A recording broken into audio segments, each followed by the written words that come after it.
we're here today, beautiful Missouri March day, and we're doing a little bit of work in the orchard, working on pruning up the apple trees and the pear trees today.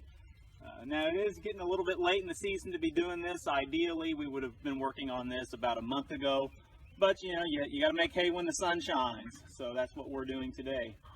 Now here you can see a pear tree that I pruned several days ago. And on this tree, with pears and apples, we use the central leader system. And what we're trying to do here is to create just a fairly straight trunk with whorls of branches about every 3 to 5 feet. And this is the end result of what you want your tree to look like when we're complete.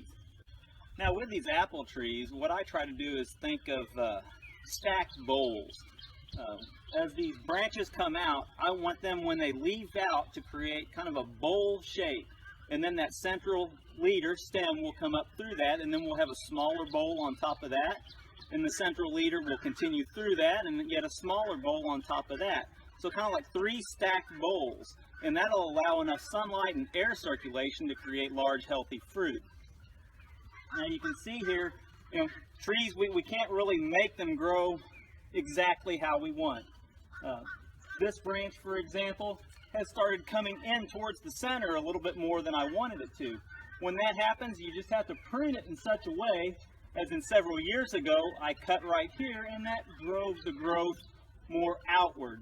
So your pruning cuts, you're just thinking of those cuts as training the tree to grow where you do want it to go. So once you've decided on your main scaffold branches, you have to go ahead and remove all the growth that doesn't fit that form of those bowls that we talked about. Now some of that growth that's going to be the most obvious to remove are any branches that are headed back towards the center of the tree. And this branch right here, I'm going to remove this right here to promote more outward growth of that scaffold branch. And then I'm also going to go up here and I'm going to head this branch off. That'll create a little bit more robust limb and branch development so it can support the fruit. Some other pieces of growth that you'll want to remove are the more thin and wispy branches. You don't want this to set a whole bunch of fruit way out here, because once it sets that fruit and that fruit gains some size, it'll simply bend down and break the branch or just simply get in the way of you mowing. So I like to go through and head back a lot of the growth that's fairly thin.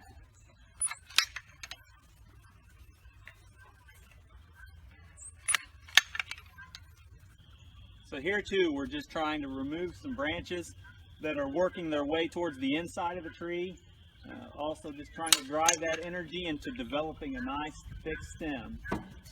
And also you can see here, we have about 3 feet before the next scaffold branch, and that's ideal. And here we have a nice whorl of 3 branches, and that will be ideal. I'm going to go ahead and leave this one also, because that's growing off in this direction. There should be enough area for that one to grow as well. But I'm going to go up here and remove several of these because they're just a little bit too close to be the next scaffold.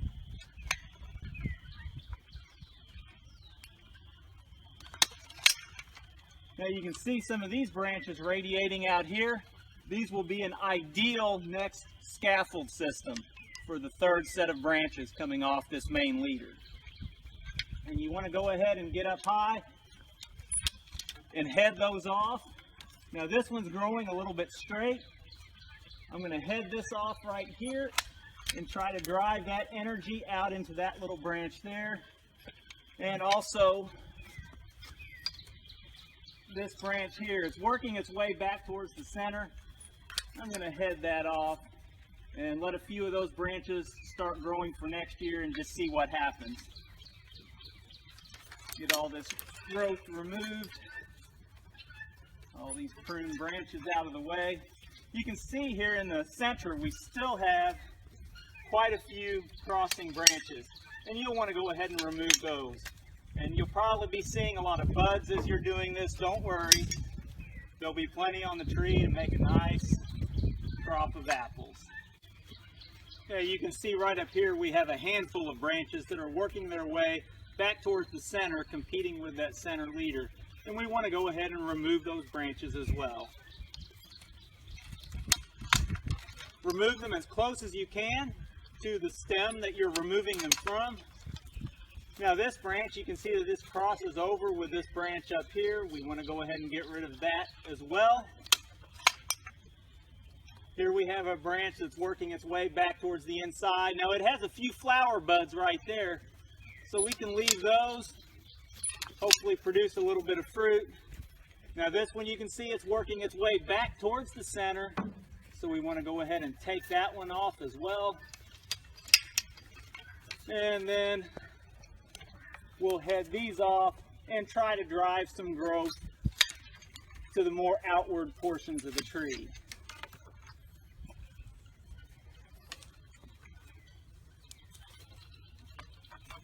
We'll go ahead and head these off,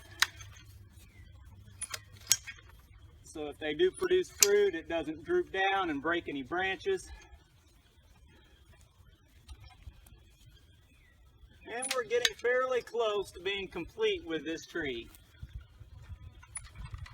Okay, here you can see that we have most of this tree pruned as it needs to be, but as we got near the top, we can see that there is actually multiple competition to be the leader. And what we need to do is pick our main leader that we want to keep and head off the other leader at a spot that will drive this branch to grow outward rather than upward.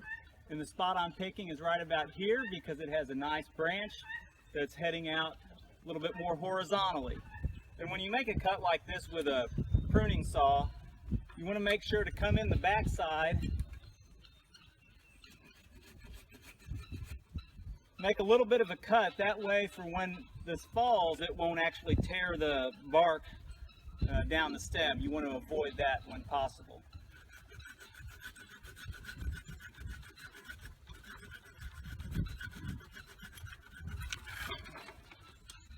Now here's an example of a tree that I haven't trimmed or pruned in a couple years, and you can see a lot of thin wispy growth out here. Now it is producing a lot of flower buds, but if we let all those buds produce fruit, these branches are going to be weighted down and they'll very likely break.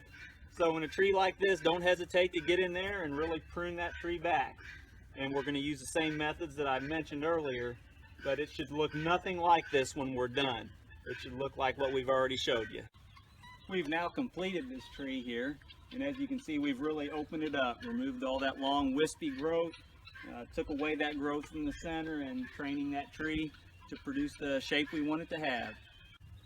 Now one thing you don't want to do is get too carried away with cutting away the little twigs that are close to these branches, because you can see here these twigs, they're actually called fruiting spurs, and they're going to produce the blossoms that are going to produce the fruit.